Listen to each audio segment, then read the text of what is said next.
বন্ধুরা, আজ 22শে জুন 2026 চলে এলাম আজকের ওয়ার্ল্ড কাপ ফুটবলের আলোচনা করতে। এবং গত শিডিউলে যে 4টি ম্যাচ হয়ে গেল তাতে কিন্তু স্পেন 4-0 গোলে জয়লাভ করেছে। এছাড়া আজকে নামতে চলেছে আবারও আর্জেন্টিনা। আর আর্জেন্টিনার হয়ে যদি মেসি একটা গোল করে ফেলতে পারে তাহলে কিন্তু এই বিশ্বকাপ ফুটবলের একেবারে সর্বোচ্চ গোলদাতা হয়ে যাবে লিওনেল মেসি। একটি বা দুটি ম্যাচে বা একটি ওয়ার্ল্ড কাপে নয়, সম্পূর্ণ জীবনে যত প্লেয়ার ওয়ার্ল্ড কাপ খেলেছে সব ওয়ার্ল্ড কাপ মিলিয়ে ব্যক্তিগত কোনো একটি প্লেয়ারের স্কোর বা সর্বাধিক স্কোর হচ্ছে এখনও পর্যন্ত জার্মানির মিরোস্লাভ ক্লোজা। তার গোল সংখ্যা 16 এবং সেই একই স্থানে গত দিনের যে হ্যাটট্রিক, সেই হ্যাটট্রিকের দৌলতে পৌঁছে গিয়েছে লিওনেল মেসিও। মিরোস্লাভ ক্লোজা আমার দুর্দান্ত পছন্দের একজন প্লেয়ার। তিনি তো এখন আর খেলেন না, ফলে তার আর এই 16কে 17 করার কোনো সুযোগ নেই। কিন্তু লিওনেল মেসির কাছে তো রয়েছে এই বিশ্বকাপের পুরো টুর্নামেন্টটা রয়েছে। যতদূর তারা খেলতে পারবে, যতদূর যাবে ততদূর পর্যন্ত সর্বোচ্চ ব্যক্তিগত এই যে গোল সংখ্যা সেটাকে এগিয়ে নিয়ে যেতে পারবে লিওনেল মেসি। তাই আজকেই মনে করা হচ্ছে যে দীর্ঘদিনের মিরোস্লাভ ক্লোজার যে 16 গোল বিশ্বকাপে করা তার রেকর্ড, সেটা হয়তো ভাঙতে চলেছে মেসি। চলে আসি ইয়ামেল। ইয়ামেল নামতেই কিন্তু স্পেনের যে ছন্দ, সেই ছন্দ আবারও ফিরে এসেছে। ইয়ামেল কালকে একটা গোল করেছে 10 মিনিটের মাথায়, কিন্তু তারপরেও যেরকমভাবে সাপোর্ট দিয়ে গেছে, তাই শুধু একা যে গোল করেছে তা নয়, অন্যকে গোল করতে সাহায্য করেছে। এর ফলে যেটা হয়েছে, দলীয় ছন্দে স্পেন 4-0 গোলে সৌদি আরবিয়াকে কিন্তু হারিয়ে দিয়েছে। আমরা এই সমস্ত ম্যাচগুলোর আলোচনায় আসব, দেখব স্ট্যাটস এবং আপকামিং যে 4টে ম্যাচ রয়েছে আজকে শিডিউলে, যার মধ্যে আর্জেন্টিনাও রয়েছে, সেই ম্যাচগুলো কার কার কখন হবে সমস্ত আলোচনা থাকছে এই ভিডিওতে। যারা এখনও পর্যন্ত আমাদের এই স্পোর্টস বাংলা চ্যানেলটিকে সাবস্ক্রাইব করেননি, প্লিজ সাবস্ক্রাইব করে আমাদের সঙ্গে জুড়ে থাকুন। চলে আসি স্ট্যাটসে। দেখুন, প্রথম যে ম্যাচটি হয়েছিল স্পেন বনাম সৌদি আরবিয়া, সেখানে 4-0 গোলে ম্যাচটি শেষ হয়েছে। স্পেন জয়লাভ করেছে। স্পেনের হয়ে লামিন ইয়ামাল গোল করেছে 10 মিনিটে, তারপরে মাইকেল গোল করেছে 21 মিনিট ও 24 মিনিটে। 49 মিনিটেও একটি গোল হয়েছে, কিন্তু সেটা ছিল সৌদি আরবিয়ার করা যে প্লেয়ার হাসান, তার ওন গোল। মানে একেবারে নিজের গোলেই নিজে গোল করে দিয়ে 4-0 এগিয়ে দিয়েছে স্পেনকে। সেখানেই খেলা শেষ হয়। এবং এই যে স্ট্যাটস, সেই স্ট্যাটসের দিকে যদি নজর দেন তাহলে মোটামুটি বলতে পারি স্পেন ধারে ভারে সব দিক থেকেই এগিয়ে ছিল। 21টা শট স্পেনের, সেখানে 3খানা মাত্র সৌদির। শটস অন টার্গেট 9খানা স্পেনের, 1খানা মাত্র সৌদির। বল পজিশন 65% 35, পাসেস 639 238, পাস অ্যাকুরেসি 92% 76%। সব দিক থেকেই দেখতে গেলে স্পেন কিন্তু এগিয়ে রয়েছে। ইয়েলো কার্ডও বা লাল কার্ড দেখেনি স্পেনের কোনো প্লেয়ার, কিন্তু 2টো হলুদ কার্ড দেখেছে সৌদির প্লেয়ার। বাকি মোটামুটি সব দিক থেকেই এগিয়ে রয়েছে স্পেন। চলে যাব পরের যে ম্যাচটা অনুষ্ঠিত হয়েছিল, সেখানে কিন্তু বেলজিয়াম আবারও ড্র করেছে, আবারও 0-0 ড্র। এবং এখানেও ইরানের সঙ্গে তারা একই সেই সমতা বজায় রেখেছে। গ্রুপ জি এর খেলা ছিল। এছাড়া বেলজিয়ামের একজন প্লেয়ার 67 মিনিটে নাথান নগে, সে কিন্তু লাল কার্ড দেখে মাঠ ছাড়তে বাধ্য হয়। এই ম্যাচের যদি স্ট্যাটস দেখেন তাহলে বেলজিয়ামের পক্ষে 7খানা শটস অন টার্গেট, 3টে ইরানের, বল পজিশন 68 32, পাসেস খেলেছে বেশি অনেক বেলজিয়াম 575 206, পাস অ্যাকুরেসিও 88 73। সব মিলিয়ে দেখতে গেলে বেলজিয়াম এখানে এগিয়ে ছিল। ইভেন দেখুন, হলুদ কার্ড এবং লাল কার্ডও একটা একটা করে দেখেছে। সেখানে হলুদ কার্ড সৌদি একটাই, ইরান একটা দেখেছে। অফসাইডের ক্ষেত্রেও সমানই আছে, প্রায় 3 আর 4, কর্নারও 4-2। খুব বেশি পার্থক্য বলতে বল পজিশন, এছাড়া শটস অন টার্গেট, শটস, এইসব দিকে পার্থক্য ছিল। বেলজিয়াম এগিয়ে ছিল, কিন্তু তা সত্ত্বেও এই ম্যাচে একটাও স্কোর তারা করতে পারেনি। আসি পরের ম্যাচ, উরুগুয়েকে আটকে দিল আবারও কেবো ভার্ডে। আবারও কেন বললাম, এই কেবো ভার্ডেই কিন্তু স্পেনকে আটকে দিয়েছিল, আর এবার উরুগুয়ের মতো একটা বড় দলকেও আটকে দিল। 2-2 শেষ হয়েছে তাদের ম্যাচ।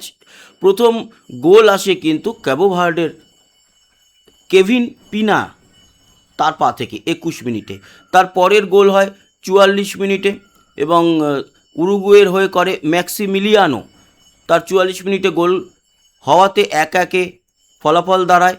এরপরে অগাস্টিন সে কিন্তু ওই হাফ টাইমের ঠিক বাঁশি বাজার আগেই অ্যাডেড টাইম চলাকালীন 6 মিনিট নাগাদ, মানে 45 মিনিট শেষ হয়ে যাওয়ার পরে যখন অ্যাডেড টাইম চলছিল, সেই অ্যাডেড টাইমে 6 মিনিটে গোল করে, 2-1 এগিয়েও যায়।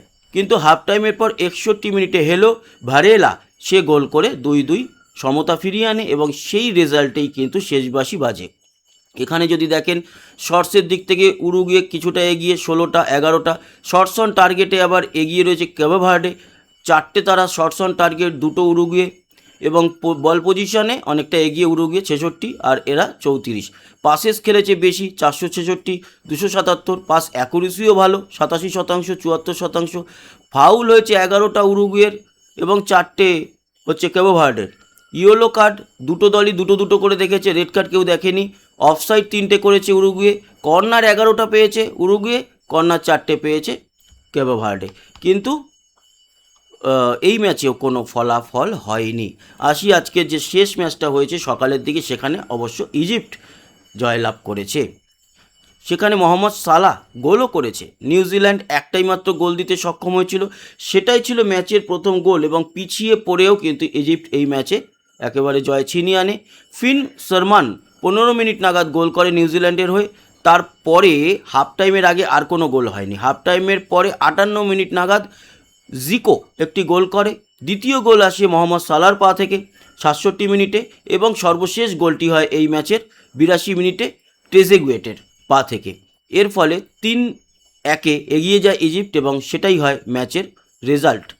আমরা দেখতে পাচ্ছি যে ওভারঅল আপনারা যদি দেখেন তাহলে শর্টস 10টা হচ্ছে কি নিউজিল্যান্ড, 19টা ইজিপ্ট, তার মানে এগিয়ে আছে। শর্টস অন টার্গেটেও কিন্তু ইজিপ্ট 7টা, নিউজিল্যান্ড 5টা। বল পজিশনও 56% ইজিপ্টের। ওভারঅল দেখতে গেলে সব মিলিয়ে বলতে পারি ইজিপ্ট ভালো খেলেছে, ভালো খেলেই জয় ছিনিয়ে এনেছে। এবার চলে আসি আজকের যে ম্যাচগুলো রয়েছে। আজকেই মানে রাতেই 10:30 নাগাদ আর্জেন্টিনা নামছে অস্ট্রিয়ার সামনে, নট অস্ট্রেলিয়া, অস্ট্রিয়ার সামনে নামছে। গ্রুপ জের খেলা, এখানে আর্জেন্টিনা অবশ্যই 1 নম্বরেই রয়েছে এই গ্রুপের। উইন প্রবাবিলিটি বলছে যে 65% জিততে চলেছে এই ম্যাচটি আর্জেন্টিনা। ড্র হওয়ার চান্স রয়েছে 22% এবং 13% বলছে অস্ট্রিয়া জিতবে। গ্রুপ জের খেলায় আর্জেন্টিনা, অস্ট্রেলিয়া এবং জর্ডন আলজেরিয়ারও কিন্তু আরও একটি ম্যাচ রয়েছে এই গ্রুপ জের। পরের ম্যাচটি যদি দেখি, পরের ম্যাচটি France versus Iraq, group I. এই ম্যাচটি হবে ভারতীয় সময় 2:30 থেকে, এবং তারপর আমরা দেখব উইন প্রবাবিলিটি।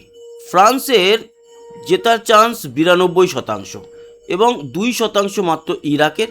ড্র হওয়ার চান্স 6%। এই হচ্ছে গিয়ে রেজাল্ট। নরওয়ে আর ফ্রান্স কিন্তু 1 আর 2 রয়েছে। ফ্রান্সের সঙ্গে ইরাক মানে 4 নম্বর দলের খেলা। এটা রাত্রির 2:30।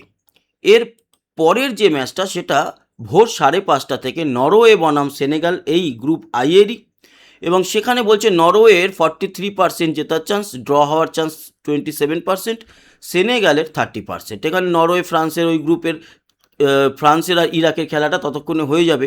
ফ্রান্স যদি জিতে যায় তাহলে ফ্রান্স কিন্তু 1 নম্বর পজিশনে চলে যাবে, এটাও বলা যেতে পারে। ফলে একটা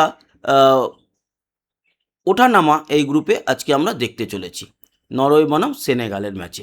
এর পরের যে ম্যাচটি হবে এই শিডিউলের কালকে সকালের একেবারে শেষ ম্যাচ, সেটা হবে সকাল 8:30 থেকে, জর্ডন ভার্সেস আলজেরিয়া।